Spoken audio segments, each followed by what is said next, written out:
Good evening, everyone. It is 8:05 on this Tuesday evening. I'm Jose Sosaya for this latest edition of Wave Extra. Appreciate you joining us here in the Wave Now studio. Of course, if you're tuning in from your Wave Now app on your smart TV or on all our different social media channels, appreciate you taking the time to check in with us. It's just another opportunity to dive into the stories you're interested in that we're looking into, of course, not only heading into tonight, but if they're developing stories to see what plays out as, the days, the weeks progress. And so we're going to start with some story that has a Louisville connection, and it extends actually out all the way to the West Coast because apparently federal agents busted 20 people from Louisville and from California in two separate drug investigations. In fact, investigators seized more than 100 guns and more than $1 million worth of meth and fentanyl. So this is what our reporting team was digging into. Wave News reporter Mark Stevens says the new U.S. attorney promised to keep targeting this specific kind of violent crime, and this is what he found out. Two federal investigations started last spring and summer brought drug trafficking, gun, and money laundering charges against 20 people. U.S. Attorney Kyle Bumgarner says accountability is a must. Criminals will be held account in federal court and face significant punishment. Punishment for those facing drug charges include a minimum 10 years behind bars. We are each committed to driving the violence from our city and the dope from our neighborhoods. Investigators seized 30 pounds of meth and 47 pounds of fentanyl in one investigation. A second seized 130,000 fentanyl pills disguised as legitimate prescription drugs. Both investigations seized a total of 112 guns. 42 were stolen. The majority of the 42 stolen firearms that were recovered in this investigation were stolen from vehicles. It is likely that many of the other firearms that we seized or purchased during the investigation were also stolen. The FBI says one defendant, 44-year-old Terry Matthews, is on the run. They've asked for the public's help finding him. Many of those charged were arrested in Kentucky, although several were arrested in California and Nevada. Bumgarner says the cases leave a trail to the southern border. That all of our significant drug cases ultimately are transnational cases. These cases all face the same drugs that are being manufactured south of the border. Bumgarner says Louisville streets are getting safer, but he says more investigations are needed to keep driving down violent crime. And that was our Mark Stevens in that report. He also adds from talking and hearing from Bumgarner. Bumgarner says the investigations are ongoing. Trials have not been set, or actually they have been set for many of the defendants later this month. And of course, that one suspect, Terry Matthews, who they are still looking for. So one investigation that, of course, we'll keep our eyes on as that develops, hopefully as investigators and agents find that lead down for the missing suspect. Now to a story with ties to Washington, D.C., and actually perspective from across the Ohio River from Indiana Governor Mike Braun. He came to visit New Albany today, and he responded to some questions about the Trump administration's budget. We saw that playing out, being debated in the vote-a-rama, as it's been dubbed, on Capitol Hill. Ultimately, the Senate passing that with that 51-50 tie-breaking vote from the vice president. Well, Braun talked to our Wave News reporter David Mattingly, and he's making the point the federal government needed to do more at spending less. And so this is David Mattingly's report from this evening. As a U.S. Senator, Mike Braun was a conservative voice against growing the federal debt. Now, governor of Indiana, he applauds Trump administration spending cuts. They have to get back in line. I was the loudest voice on that when I was there for 6 years. It gives me pleasure to be here, to where I'm a governor working with a legislature. It's going to show how government is run well. 2 months after passing a bipartisan law allowing senior Hoosiers choices for services outside of Medicaid, Braun came to New Albany to reenact his signature. Whenever you're weaving choice and options into anything, it's going to always enable probably a better result because you're not fixed into just one. In office just since January, Braun is already building a legacy of fiscal restraint and smaller government. He describes the Trump administration's budget as just the first salvo of what needs to be done to cut spending on the federal level. All the rest of us have to do it. Local governments, school districts, state governments, households. Sooner or later, they'll get it into their thick heads that if you don't do it, you're going to be probably addressing problems the hard way. So thanks to David Mattingly for that update. Some more headlines and stories of note for you all. It's also going to cost you more to park at some places in Louisville moving forward. It turns out Park is raising the price for monthly, reserved, unreserved, and even residential parking rates at their garages. We're just showing you a couple that you might use frequently if you are in and out of downtown working. So the daily parking rates, those are not going to be changed or affected. And the last time monthly parking rates were raised was a little over 2 years ago, back in January of 2023. So something to look out for there as far as an update as you're moving around downtown and certainly other park properties of that regard. And so you might think a lot of people buy and sell things on Facebook Marketplace, furniture, toys, and cars, but it turns out Louisville police or a Louisville man was arrested, police saying he tried to steal a man's car while they were trying to do a sale. So this apparently happened June 16th at a parking lot in an AutoZone. Now, we did dig into an arrest report. It says 19-year-old Jonathan Enders met up with the victims there to check out the car they were selling, and this was their connection through Facebook Marketplace. So after test driving the car, police say Enders pulled out a gun and then forced the victims out of the car, and then he took off. That's the allegation. The victims were able to identify Enders through his Facebook account, and Enders was arrested Monday night, so yesterday, and he tonight is charged with robbery. So we will see how that particular investigation plays out. So something on the positive note, playing out the rest of or heading into wrapping up our Tuesday, I should say. Dozens of people rolled up their sleeves today, including yours truly, but hopefully for another opportunity for myself. But the folks who did come by, they did donate blood at the annual Stars, Stripes, and Pints blood drive. So we're going to take a closer look at what they were able to do here. Here we're seeing a couple of donors. So we had the blood drive hosted at the UAW Union Hall on Fern Valley Road. If you weren't able to make it out today, there is another opportunity to do so from 10 to 4 tomorrow. The American Red Cross says donors of all blood types are needed right now, but especially those with type O blood. It's a minor inconvenience for those that gift of life that you're actually giving. A little bit of inconvenience so that someone can get that much needed surgery, that child can get that treatment that they desperately need.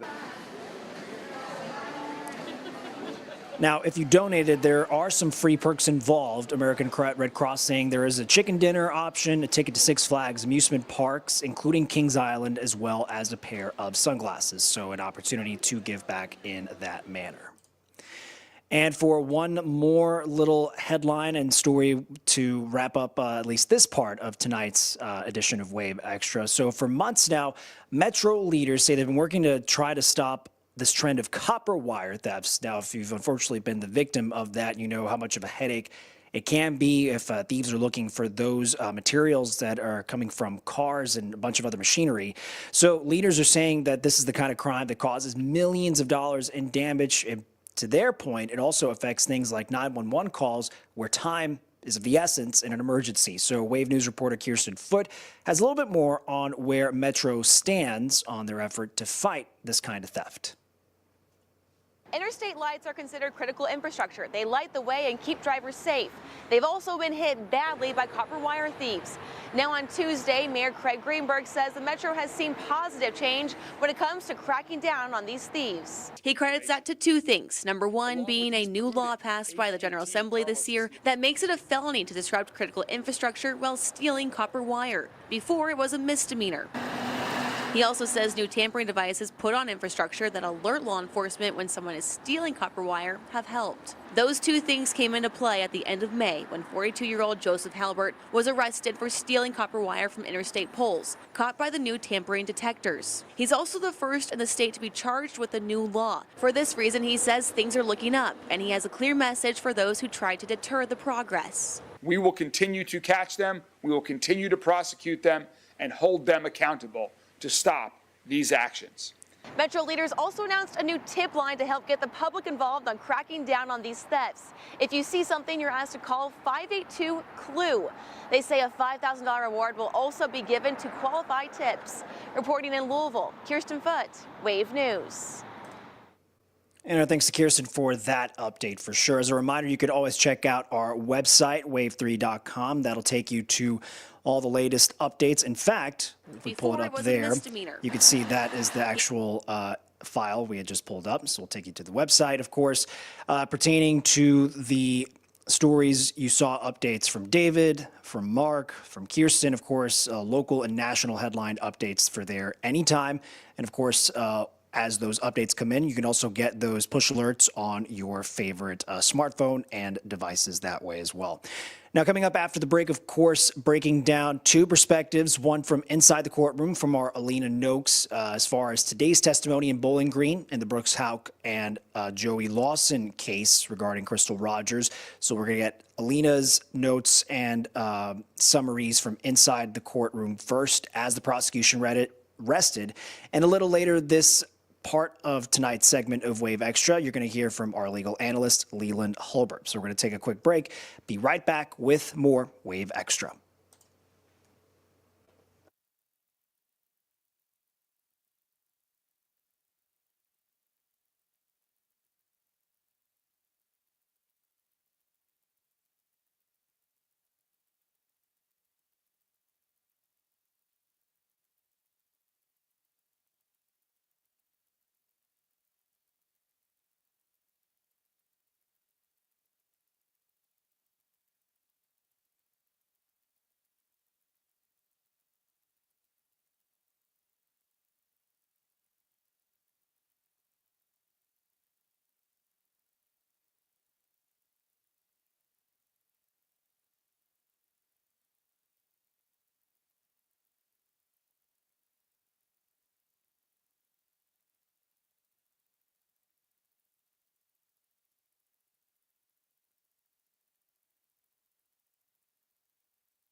All right, welcome into this part of tonight's edition of Wave Extra, breaking down today's testimony and, of course, the update that the prosecution, the Commonwealth, is resting its case against its two defendants, Brooks Houck and Joey Lawson, when it comes to the disappearance and presumed murder of Crystal Rogers 10 years ago. And for today's big breakdown, and as we wait to see what the next stages are in this trial, we're going to bring in Wave News reporter Alina Noakes, who's been jotting down all the different notes, the context that matters from inside the courtroom. Always want to welcome in Alina. And so, Alina, I wanted to start by perhaps, tackling today's testimony based on both of our defendants. And I'll start by prefacing it with perhaps the one defendant whose defense, his counsel, we haven't heard from as much, but that doesn't mean that there's not, of course, there's a role that the prosecution says he plays in what they're calling this conspiracy. So walk us through perhaps the interesting tidbits you were paying attention to when it comes to Joey Lawson and those who could speak perhaps to their relationship with him?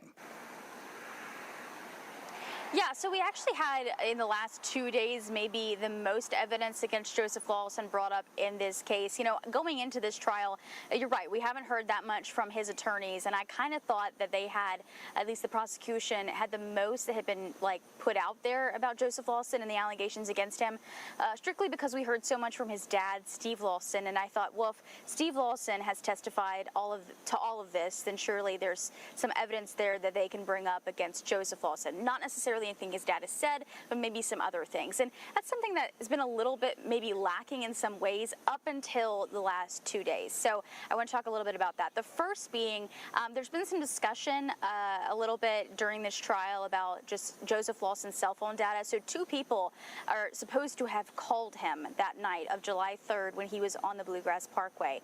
Or rather, both he called. So he called his dad to come pick him up when he was broken down on the side of the Bluegrass Parkway. That is something Steve has testified to, although this jury does not know that. The other person was Charlie Girdley, who Joseph called to also help him, basically wanted him to come pick him up and bring a trailer with him because the car had broken down on the Bluegrass Parkway. If you've been following this case and followed yesterday, you know that Charlie Girdley's testimony has some questions about credibility, simply because he's told so many versions of the story up until the one that he's now telling the jury today. So there's that. But again, you know, if there's 2 people accounting for this, then there should be some cell phone data, or even if Joseph Lawson was that direction, then there should be some cell phone data to support that. But that's what's kind of missing here.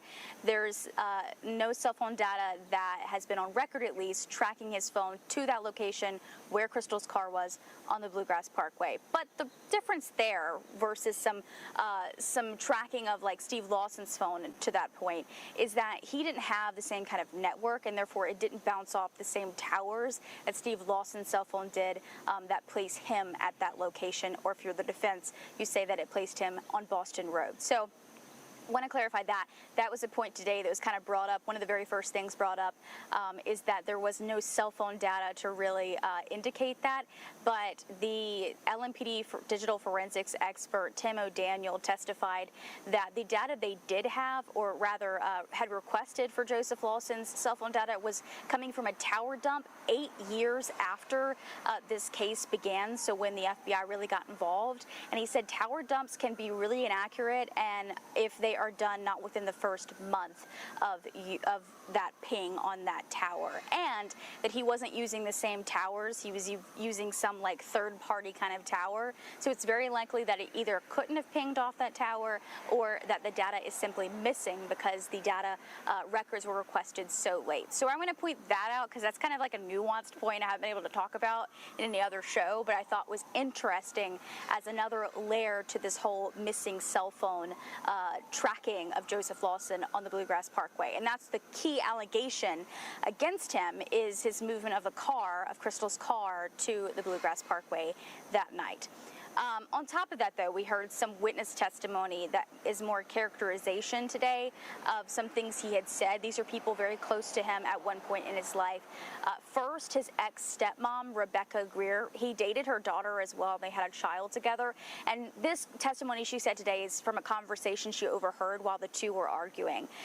Namely, that she overheard him saying something about moving a car for $50,000. Now, she asked him about that conversation later, and he confirmed what he said, and then said, ask my dad, Steve, for more details on that. Then she says there was a conversation, or rather a fight that happened between the father and son later, in which Joseph threatens to tell people about that car and Steve's involvement with it during that fight. So that was a big one today. The other one being Barbara Coulter, his grandmother, who also testified in Steve Lawson's trial, gave some very heartbreaking statements in that one, and honestly some testimony that was really compelling. And then in this case, some also really compelling testimony. Some of the very last things this jury heard came from her mouth, specifically that she says that in 2022, Joseph Lawson came to her house high on meth and told her point blank, Grandma, Stevie killed Crystal, Stevie being his dad. That was one of the very last things this jury heard. And obviously connecting Steve Lawson to this case, and even though he's not one of the ones this this jury is considering, kind of helping to tie Steve to Joseph and then to Crystal Rogers' death and disappearance. So that's the big one today from Joseph Lawson. But still, we didn't hear necessarily that many questions from his defense attorneys, so that was interesting. They've kind of let the Houck's attorneys, Brian Butler and Steve Shoring, take the lead on making this case on behalf of their client. So that's a couple little interesting pieces today that helped form that prosecution's case against Joseph Lawson. And you might argue, Alina, and forgive me for cutting you off there, just it might play some attorney strategy, you might say, on the Lawson counsel's team for trying to distance to whatever degree they can between their client and Houck. But to loop back around to what you were hearing today regarding things that would involve Houck, according to the prosecution, and I'll let you take the lead on that. It sounds like there's something very fascinating about this canine handler whose testimony was brought in, at least for the jury to process. What were the things as the prosecution was resting and them bringing their case or their narrative about Houck? What are those things you think, for the folks at home, was the last final bits and pieces before they rested when it comes to when at least Houck's timeline and the inconsistencies they believe exist? Yeah, so talking specifically about the canine handler, that was some testimony we heard today, and I think that just leads more to that Houck family conspiracy that they were all involved in this alleged murder. So let's talk a little bit about that. That canine handler was interviewed in a deposition that was played in court today, in which he basically talks about being requested at a conference. He was at a conference, and a Jefferson County Sheriff's detective by the name of Jamie Brooks meets him and asks him for help on this investigation. Now, he takes him to a parking lot where Anna Whiteside's car is, but the handler, Terry Benjamin, and his dog don't know that that's what they're there for. They don't know about the car, they don't know what this case is even about, and Jamie Brooks, the detective, says, go out there, find what you can. So he goes out there with the dog, and the dog ends up at the trunk of Anna Whiteside's car and gave the signal to the handler that it detected human remains. That's a big detail, namely because there hasn't been any evidence presented in this trial other than hairs that there was anything of substance found in that trunk or in that car. But like I talked about yesterday, I think I was in the 7 o'clock show for that one. Like I talked about yesterday, there is no evidence that Nick Houck was in Anna Whiteside's car, but there is surveillance video showing that he definitely was when they went to sell that car to a dealership. So that's an interesting tidbit. Just because you can't find it doesn't necessarily mean that it never was there. But the human remains argument, the defense tried to cast him down on that today, namely that the dog is cross-trained, meaning they can detect both living people and human remains, and that can sometimes cause issues when it comes to their reliability. But regardless, we'll have to see if that struck a chord at all with the jury. But it was pretty compelling in court today to hear that be the case about what that dog found. Of course, also in that same trunk, what we heard yesterday is that a strand of hair was found to be similar to that of Crystal Rogers. So interesting that all these things kind of are being tied together. But on top of that, still questions about Houck's timeline and its credibility of what happened the night of July 3rd into July 4th. Obviously, his entire day of July 3rd, the prosecution has called up witnesses to essentially negate every interaction he's said to have had. Cell phone data also proving that he wasn't where he at least said he was. He was actually at the Houck family farm for a majority of the day before he went home. And then he and Crystal and Eli supposedly left and went to the Houck family farm. But now learning today that, his testimony that Crystal Rogers had been on her phone playing games early in the morning on July 4th turned out to not be true, because her cell phone was powered off manually at 11:57 p.m. on July 3rd and was never turned back on until July 6th when police had it in their custody. So that puts a big question mark on that big detail about where Crystal was following their visit to the Houck family farm, Jose. Well, thank you for all that breakdown, Alina. And of course, now we're going to wait to see how the defense structures its narrative to try and bolster its case, and perhaps in taking turns for Houck's counsel when they'll let Lawson's counsel take the lead, vice versa. I'm sure you're going to break that down for us as this next phase of the trial gets started. So we appreciate all of your insight and detail-oriented note-taking. So again, our Wave News reporter, Alina Noakes, in there with our team in the court room in Bowling Green.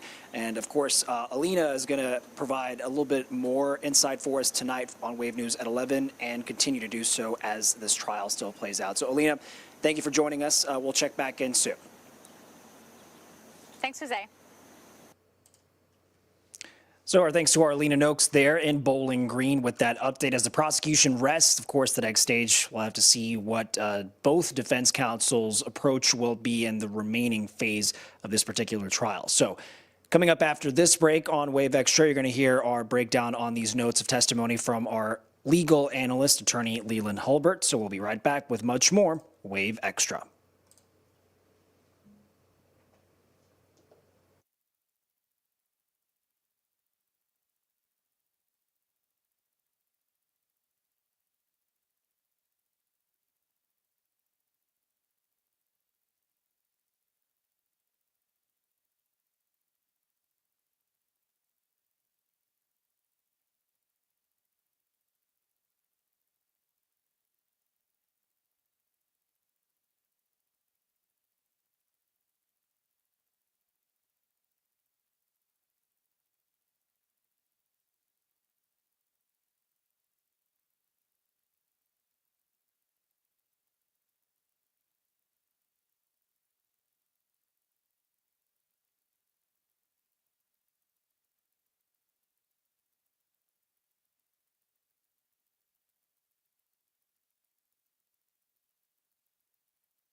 Heading back home today, we heard the prosecution say it was resting. I don't know if it's you can never really predict when they are going to rest, but did you think this the time they've used to lay out their case, was it earlier or later than you might have expected?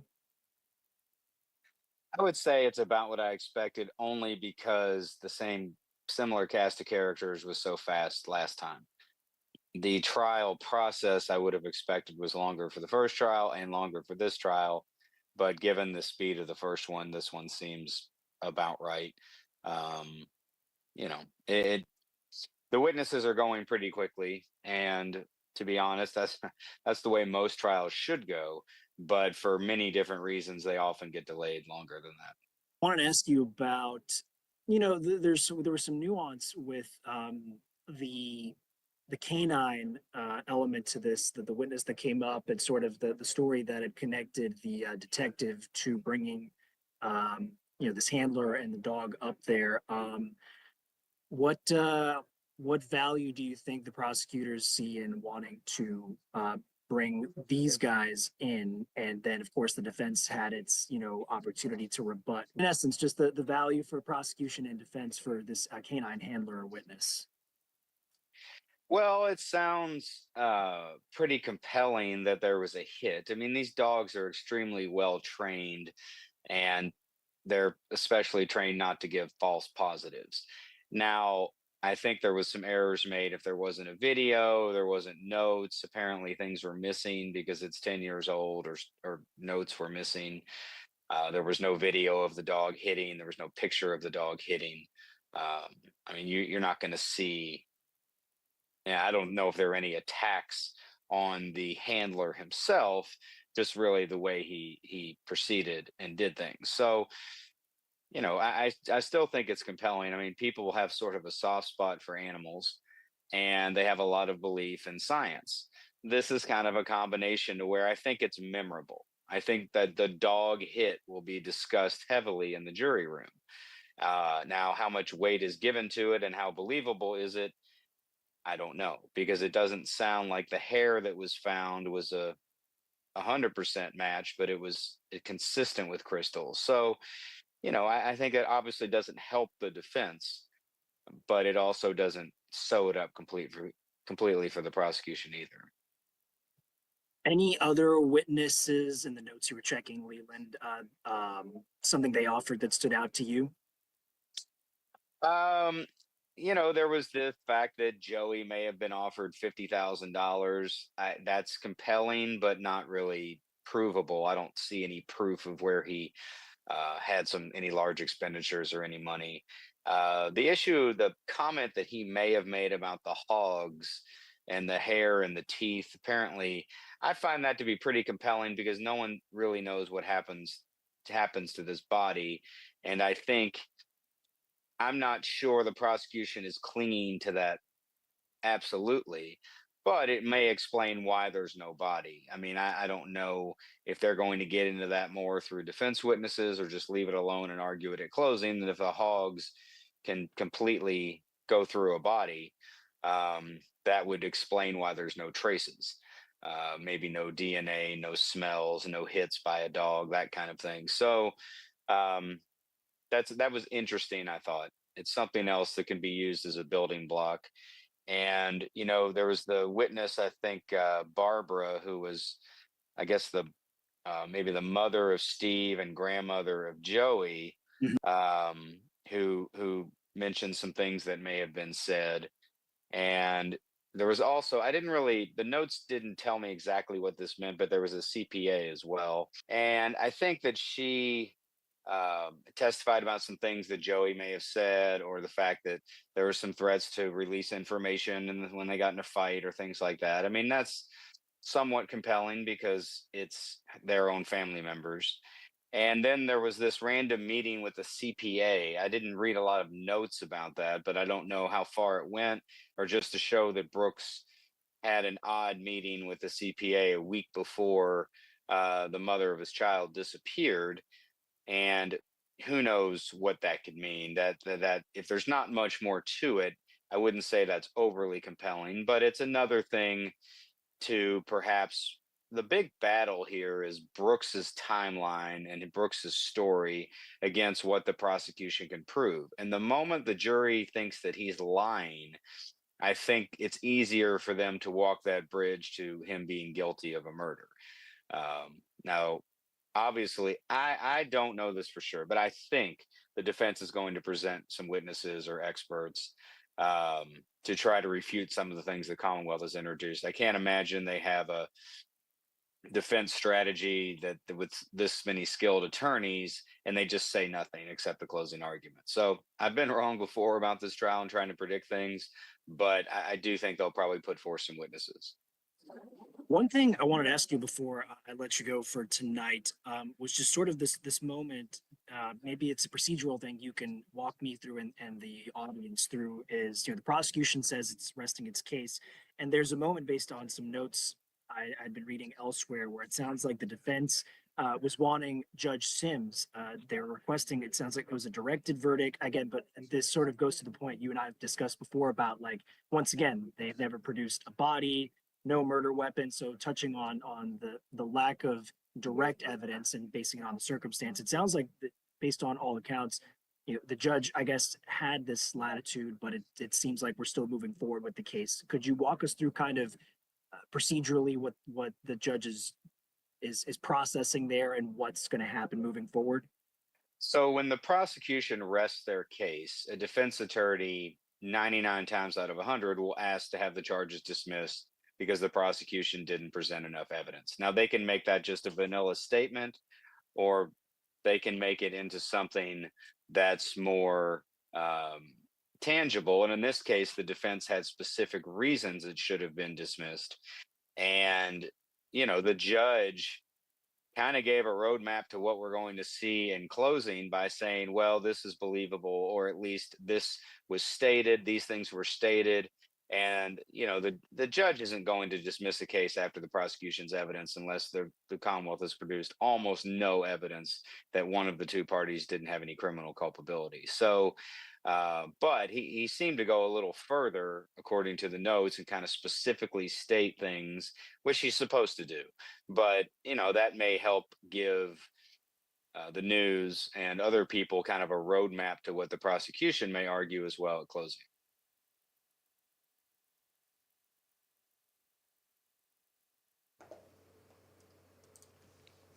So our thanks there to our legal analyst, attorney Leland Hulbert, for that breakdown. Of course, call this sort of end of this chapter within the trial, moving into, however, the defense attorneys for both Brooks Houck and for Joseph Lawson are going to move ahead in this particular trial. So we appreciate that breakdown. Of course, you can always find our live blog. I'm going to take you all to check out this section of our wave3.com website. Of course, this is the Louisville Metro tab, so you can get as local or as regional or as national in the news as you want. Reminder, if you can scroll down, you can always check back into the latest video. Part of that is including our live blog that takes all of those notes from the trial as it's happening, that live testimony, as those notes are able to come in, and we're sharing those from outside of the actual courtroom so you can read those along with us and process what's going on from inside. Well, that is going to do it for us for this edition of Wave Extra on your Tuesday. Appreciate you checking in with us on your Wave Now app, on your smart TV, or on the different social media channels. Feel free to always reach out. As a reminder, if you haven't already done so, you can download the free Wave Weather and Wave News app on your smartphones. You can get all of those different updates on there, online.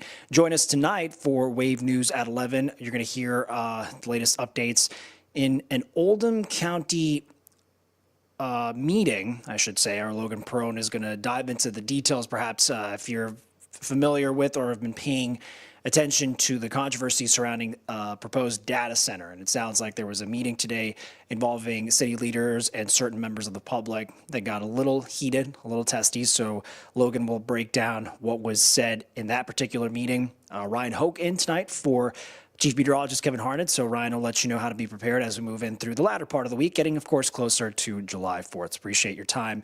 That's going to do it for us. Like I said, hope you take care. We'll see you next time.